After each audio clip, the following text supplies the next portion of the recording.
एक तरफ नीतीश कुमार ने बिहार राजस्व का खजाना खोल रखा है, जिसमें बाढ़ पीड़ितों को धकाधक 7,000 रुपए उनके अकाउंट में भेजे जा रहे हैं। दूसरी तरफ की अगर बात की जाए तो बिहार में 5 औद्योगिक क्षेत्रों का निर्माण करना है और इसको लेके भूमि अधिग्रहण के लिए 800 करोड़ जो है वो बिहार सरकार ने आवंटित कर दिया है। अगर उसके आगे बढ़े तो जो भी जेपी सेनानी थे उनकी सैलरी दोगुनी कर दी गई है और तमाम तरीके से जो है वो काम करते हुए दिखाई दे रहे हैं नीतीश कुमार, और ये बड़ा बदलाव का इशारा भी है। क्या कुछ कर रहे हैं नीतीश कुमार और चुनाव से पहले बिहार में क्या कुछ आपको देखने को मिल सकता है, सब कुछ आपको विस्तार पूर्वक बताएंगे।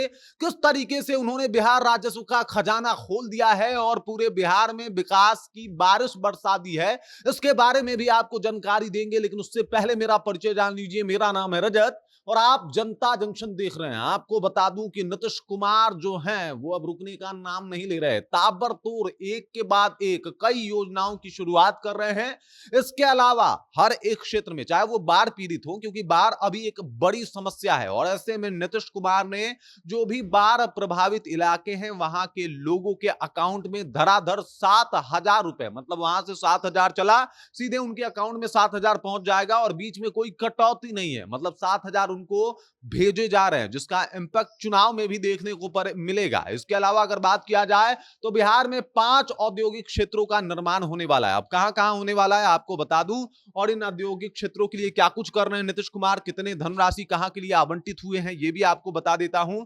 तो सबसे पहले आपको बता दूं कि 5 नए औद्योगिक क्षेत्रों का गठन किया जाएगा, जिसके लिए 800 करोड़ से भी अधिक का जो है वो आवंटन बिहार सरकार के द्वारा किया गया है।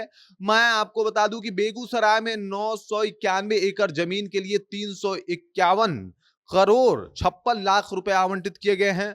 पटना बख्तियारपुर के लिए 500 एकड़ जमीन खरीदा जाएगा, जहां पे औद्योगिक क्षेत्र का निर्माण होगा, जहां पे फैक्ट्रियां लगेंगी, और इसके लिए जो है 219 करोड़ का आवंटन किया गया है। मधेपुरा जहां पे 548 एकड़ जमीन लेनी है, वहां पे 41 करोड़ का आवंटन किया गया है। अगर वहीं सिवान की बात की जाए तो 167.34 एकड़ भूमि जो है वो खरीदनी है, और इसके लिए 113 करोड़, इसके अलावा 92 लाख रुपए का आवंटन किया गया है।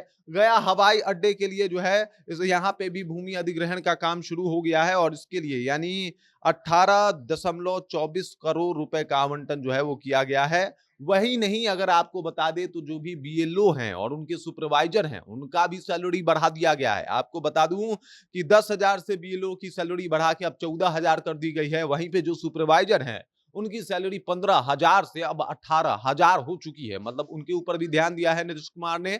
इसके अलावा अगर बात किया जाए तो जो अल्पसंख्यक कल्याण के लिए जो है उन्होंने 459 पद का जो है वो सृजन किया है। जो अल्पसंख्यक वर्ग होते हैं उनके लिए भी नीतीश कुमार ने बड़ा काम किया है, और नीतीश कुमार चाहते हैं कि भाई साहब जो अल्पसंख्यक है, जैसे मुसलमान हो गए, जैसे ईसाई हो गए, इन लोगों के लिए जो है वो अलग से वर्ग बनाया गया है और अलग से जॉब दिए जाएंगे ताकि इनके समस्याओं को दूर किया जा सके। मतलब 400, लगभग 400 साढ़े 400 पद जो है वो उसका सृजन किया गया है, यानी नया बनाया गया है, ताकि अलग अलग अधिकारियों के द्वारा उनके प्रॉब्लम और समस्याओं को दूर किया जा सके और इन सब के ऊपर नजर भी रखा जा सके। तो ये तमाम काम कर रहे हैं। 7,000 रुपए बाढ़ के लिए, औद्योगिक क्षेत्र के लिए 800 करोड़ रुपए का जो है वो इन्होंने आवंटन कर दिया है। अलग अलग क्षेत्रों में औद्योगिक क्षेत्र जो है वो बनाया जाएगा, जहां पे उद्योग को बढ़ावा दिया जाएगा। मतलब बिहार का समूल विकास करने में लगे हुए हैं नीतीश कुमार, वो भी चुनाव से पहले पहले। अब सोचिए कि भाई साहब कोई भी काम हो, अब नीतीश कुमार से अछूता नहीं है। लगातार कई ऐसे ऐलान कर चुके हैं